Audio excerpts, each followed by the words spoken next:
Welcome to the Excel Executive. So in this video, we will continue our discussion on pivot tables.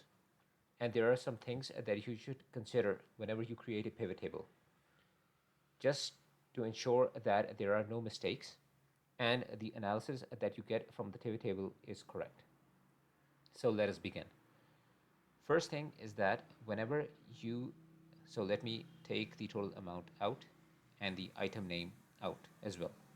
We are starting from a blank pivot table. So I will drag the item name in the rows box so that I have all the item names in an alphabetical manner. And then I will drag the total amount and put it in the values box. Now, normally what happens is that we use this box for numerical values only, because what we would like is that we would like to aggregate these numbers in some way. Normally, we just want to add them, which means sum. Sometimes taking an average makes more sense. In this case, price would be a good point. We will do that in this video as well. But what you can do is that you can also put other columns in this box as well, as in columns which do not contain numbers or values. So for example, we can put item name in this and it will tell you the total number of items in that. So let me do that for item name, then I'm going to show you for the shop name, and you can see the difference. So I have item name in rows. If I take and put item names here in the columns as well, so you can see that we have 8 data points or 8 rows in our table, and each item comes only once. So in this case, this doesn't make much sense. But if I do the same thing for the shop name, you will see that it does make a good sense. So let's say I just want to see that I don't want to see the name of the items. I just want to count the number of items purchased from each shop.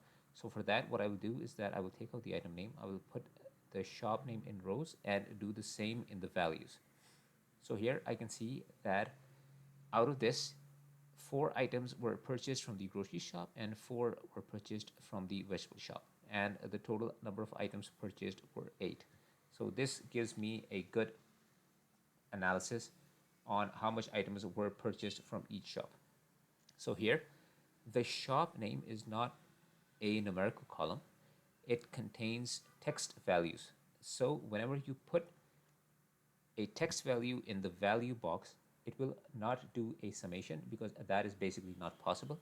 So what Excel would do is that it will count the number of entries in that. That being said, let me just put the item name back. So if I have the item names here in the rows box, and if I drag the total amount, what it will do, because it has the dollar amount in it, it will do the total. And here the result is accurate. So the total is $158.70.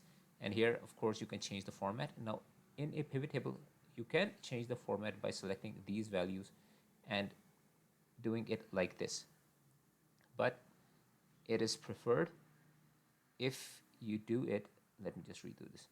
If you do it using this option, so you click this arrow and value field settings, and the first option is the type of aggregation that you are doing, and the second is the number format. Use this option. This is the best practice.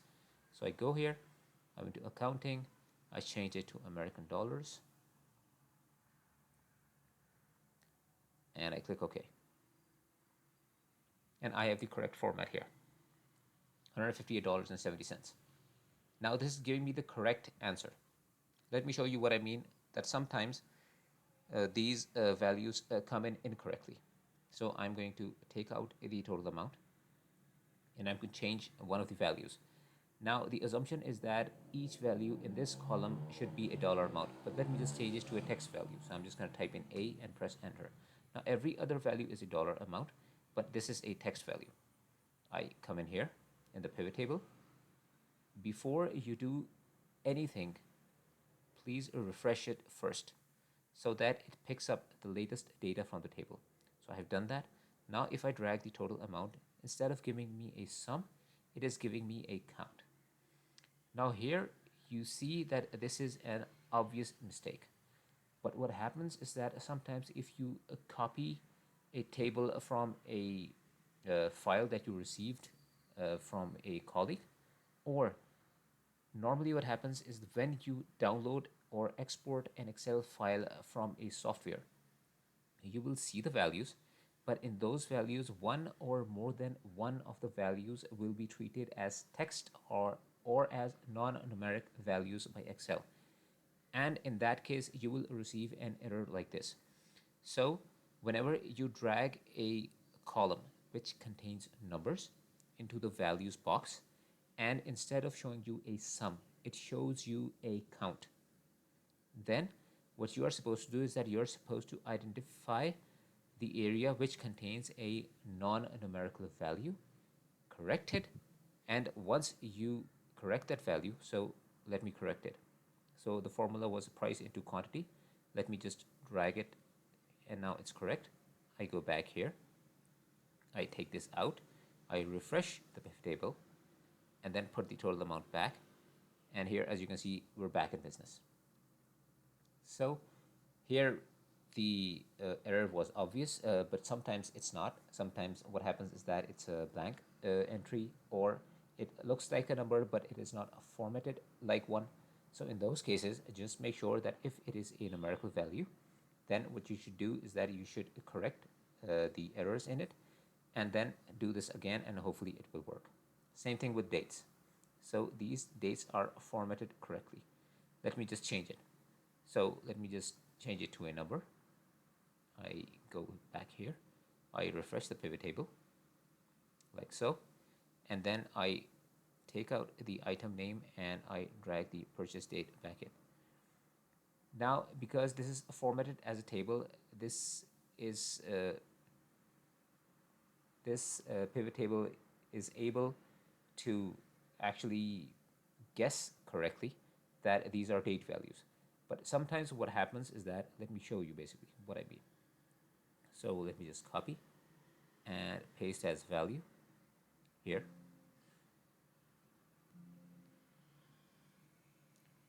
Okay, let me just copy this again. Let me just copy this and paste it here. Okay, let me just use another sheet. So I'm just going to copy, create a new sheet, and paste as values. Here we have it. So instead of creating a table first, which is the best practice, I'm just going to create a pivot table straight up. So I will go to the Insert tab, I will click Pivot Table, and I will say that create a pivot table, let's say in this cell. Click OK. And then now if I drag this into the rows, you see that it is not picking it up because the format is not correct. So in this case, what you are supposed to do is that you're supposed to change the format first and then create the pivot table. So you will go here and then you will select the date format. Let's say we'll go to the custom and click OK. Let's say with the month name, click OK, and then go back to the pivot table, refresh it, and as you can see that it will pick up this in a correct manner. So these are the two instances that you should look out for. The last thing is that if you want to aggregate anything else, which is not a number, you can drag it into the values box and it will show you the count. And sometimes it is helpful, like I showed you in the case of the shop. So we have shop here and here. So you can see that 4 items were purchased from the vegetable shop and 4 were purchased from the grocery shop. Now, if you want to see the names, then you can just drag the item name and you will see that which items were purchased. So these 4 items were purchased in the grocery shop and these 4 were purchased from the vegetable shop. One last thing that about the aggregation. So if I take this out, I put in the total amount. Let me take out the name of the shop as well. So we have the item names with the total amount purchased. So let's say we want to put all the numbers in. So we want the price in, the quantity in, and the total amount in. So let me do that. So I will put in the quantity and the price as well. So here you can see that, let's say for juice, it aggregated the price. So 38 multiplied by 4 is, I don't know if it's 52 or not. let me just try that. 13 multiplied by 4 is 52. So these calculations are correct. But if I take out the item name and put in, let's say, the shop name, or let's say the category name, this is going to make more sense. So let's say 10.8 into 15 into 15. So if I multiply 10.8, so let me put the quantity at top. So we have this quantity and this price. So for vegetables, we are saying that we took items that come in the vegetable category. So these are the categories. So we have vegetables here, here, and here, these three. So for these three, the total is, let me highlight these three as well, 49.2. That is correct. The quantity is also correct if you look at this table, but the price is not correct because what it's doing is that it's just adding all three prices. So in this case, average is going to make more sense because if you multiply 15 by 10.8, the answer is 162. It's not a 49.2, which is incorrect. So this analysis does not make much sense when you are using price as well. So in this case, what I will do is that I will go here, value field settings, and instead of a sum, I will use the average of a price. So here you can see it's saying sum of price. When I click OK, it's going to say average of price. And now if I multiply 15 by 3.6 instead of 10.8, 3.6 is going to give me, so it's 15 multiplied by 3.6 is giving me 54. In this case, it is not giving me the correct answer as well. But normally, it still gives me an average price of these items, which is a much better option in most cases. So in this case, this is also not giving me the correct answer, but normally when I do this, it works out. So in some cases, when the sum is not giving you the actual answer, you should try average, and that becomes helpful in most cases. But in any case, if I take out the quantity and the price, the grand total or the total is going to remain the same. I'm just going to delete this one. So these are a few considerations that you should always think about whenever you create a pivot table and whenever you are starting your analysis, just to ensure that the analysis makes sense and it's correct.